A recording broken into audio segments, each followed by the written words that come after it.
2021 தேர்தல் அப்ப அதிமுக, பாஜக, பாமகன்னு எல்லா கட்சிகளும் ஒண்ணு சேர்ந்து கூட்டணியா சட்டமன்ற தேர்தலை எதிர்கொள்றாங்க. அப்ப அந்த தேர்தல் அப்ப படு தோல்வி அடைஞ்சிட்டாங்க. அதுக்கப்புறமா 2024 மக்களவை தேர்தல் அப்ப பாஜக தனியா, அதிமுக தனியா போட்டிடுறாங்க. அந்த தேர்தலையும் ஒரு தொகுதியை கூட ஜெயிக்காம தோல்வி அடைகிறாங்க. அதனால எப்படியாவது 2026 தேர்தலை ஜெயிக்கணும்னு ரெண்டு கட்சிகளும் ரொம்பவே தீவிரமா வேலை பார்த்துட்டு இருக்காங்க.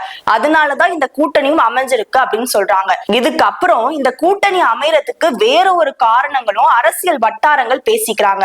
அது என்ன காரணம் அப்படின்னா, இபிஎஸ் உடைய மகன் மிதுன் அவங்களுடைய மனைவியோட அக்கா மாமனார் ஒரு பெரிய கான்ட்ராக்டர். அவர் மேல இடி ரைடும் ஐடி ரைடும் போகுது. அந்த ரைடு மூலமா அவர்கிட்ட 650 கோடி கருப்பு பணம் டிரான்சாக்சன் பண்ணிருக்காங்க அப்படின்ற ஒரு குற்றச்சாட்டை அவங்க மேல வைக்கப்படுது. இது எப்ப வெளியே வருது அப்படின்னா,